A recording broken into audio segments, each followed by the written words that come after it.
Ang susunod na programa ay rated PG. Ito ay nangangailangan ng patnubay at gabay ng magulang para sa mga batang manunood. Magiging malinaw na ang lahat para kay Marge kung bakit baliw na baliw pa rin ang nanay Evelyn niya sa tatay nito matapos silang lokohin at ipagtabuyan.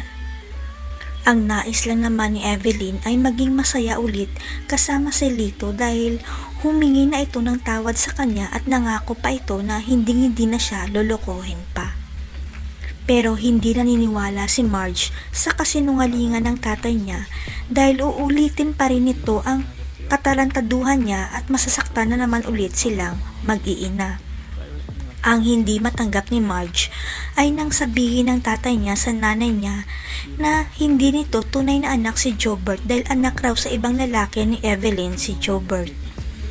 Kaya lang marupok talaga si Evelyn dahil mas pinili nitong sumama kay Lito dahil nilayasan niya nang hindi siya nagdadalawang isip na iwan ang dalawa niyang mga anak. Mabuti na lang at to the rescue palagi si Paulo kay Marge, lalo na sa kapatid niyang may special needs at dito na unti-unting nahuhulog ang loob ni Marge kay Paulo.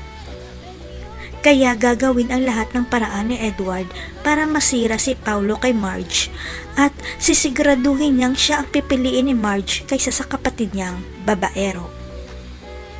Hanggang isang araw magugulat na lang si Marge dahil biglang bumalik sa bahay nila ang nanay niya at abot langit ang pasasalamat niya dahil natauhan na rin ang nanay niya.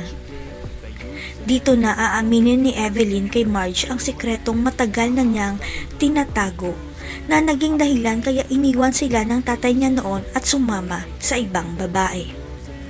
Sapagkat ang gustong ipahiwatig ni Evelyn kay Marge na siya ang unang nagkasala at sana maintindihan ng anak niya kung bakit gusto nitong makipagbalikan kay Lito.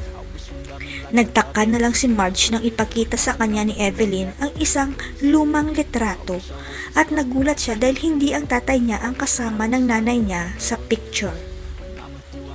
At biglang gumuho ang mundo ni Marge nang sabihin ni Evelyn sa kanya na tama ang sinabi ng tatay niya na hindi nito anak si Jobert dahil ex pala niya ang tatay ni Jobert.